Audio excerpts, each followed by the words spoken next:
Good morning and good morning to you. Welcome to this Good Morning Tottenham Away episode. It's a Saturday episode, 1st of February. Unbelievable. If you think any content creator, if you have to pick a month where you think this is the content, the most busiest time should be the January transfer market as well as the summer. We should also be busy doing content during the transfer market window. Not if you're a Tottenham fan though, because in January, believe it or not, the amount of videos I have done regarding the Tottenham Hotspur transfer is zero, not one. 1st of February, I think I did one for when we actually signed Kinski. And the reason being, guys, I've not done any videos in a little while, especially in the month of January. And bearing in mind the transfer market closes on Monday night. So the reason why I've not done it, because I genuinely haven't believed that anyone that we've been linked to, there's been actually any kind of meat on the bone, if you know what I mean. So I haven't genuinely believed that there's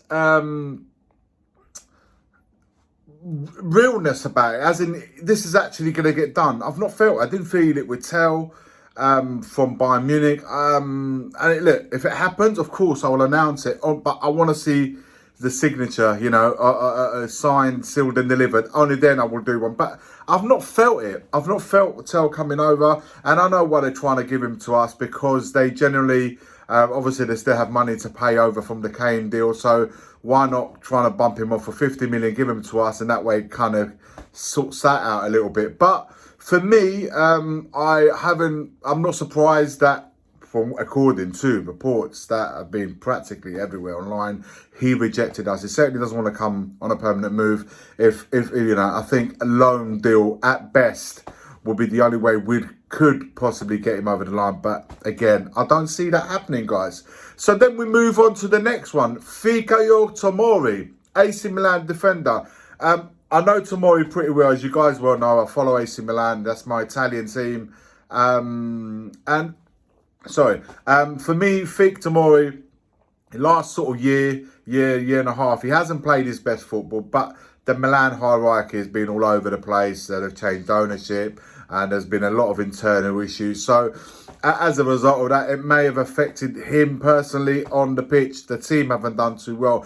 But Fik Tomori, at his best, certainly when Milan won the league in 2022, he formed a partnership with Kalulu, which were immense that season. He really showed his worth in Milan, having been the opportunity to leave Chelsea, go to Milan, settled in well, speaks the language now.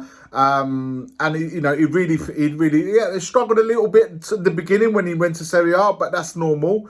But once he settled in, he really just shone completely, absolutely. Took it like a water off a duck's back, if you like. He was brilliant for Milan. Last year and a half, because of the issues that they've had, ownership, and obviously this year especially, they've changed 3 managers already.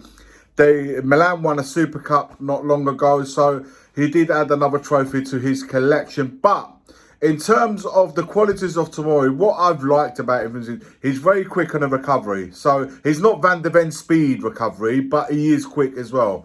He likes to get stuck in. He likes to put the defender under pressure. He likes to anticipate. That's the kind of defender he is. It can be aggressive when he wants to be as well. The only negative I've ever felt for him is sometimes he does switch off mentally. So he needs someone alongside him, I believe, that can keep him there high up, like in terms of focus throughout the entirety of the match. But when he is on it and is absolutely focused, he's a very good defender, I have to say. And I've tweeted this in the past. I've been amazed how Southgate, in the whole time that he was an England manager, very rarely used him. Even when, not just when he wasn't playing well, which can happen, but particularly in that, like I said, in that 2022 season, when he was playing well, how he wasn't selected, he was beyond me, because I think he was good enough, certainly to be in a squad, if not in the first 11. So, Fik Tomori, if it does happen, like I said, I'm always doubtful Will it happen? Will we buy him? I don't know. Will he come on loan? The matter of fact is, according to the reports, again, Sky Sports have said this as well, that there seems to be an agreement between the two clubs and on the fee, or certainly on the terms that is coming over. It could decide to be a 6-month loan. But Tomori has taken time to reflect upon the move. I'm very surprised by this, because I thought maybe he doesn't want to transfer, as in like permanent move. Probably wants to do a 6-month loan to then go back, or he's reflecting and maybe chatting to his family as if moving back to London where he's grown up, so coming back home essentially. But also, given our position in the league and the season that we've had under this season under Ange Postecoglou, will this manager stay in place, or will it be like another new manager coming in the summer? Maybe he wants to see a little bit in there. I'm not sure, guys. But what remains to be certain is only 2 days left of this transfer market. Saturday morning now, so we've got to wait till Monday night. So there's not a long time to go. So hopefully Tomori will give us a response, either or, in the next few hours. Remains to be seen, guys. So that's for me. Look,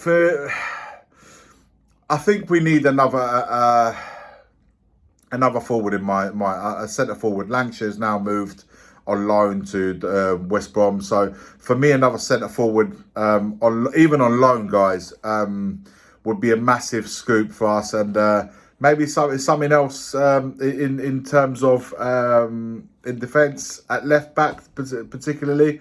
If Reguilon's not going to get the time or space to play, we should bring someone else in, and maybe someone else in midfield. Maybe Archie Gray can start playing in midfield and be utilised there, now that Romero and Van der Ven, I'm told, should be back within the 10 days. That's what Ali Gold said anyway. So the next 10 days we should have them back. But in the hope that we don't lose any more players, I do think we could have done with 2 or 3 ready-made players, particularly ones that have been used to fighting, in terms of like relegation battle, because we can't. There's no point putting our heads in the sand. We're in a relegation battle.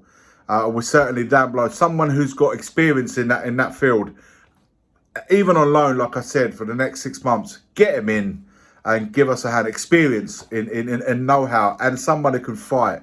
And I think we should have, we should look in that field. I don't know, guys. It's my thoughts.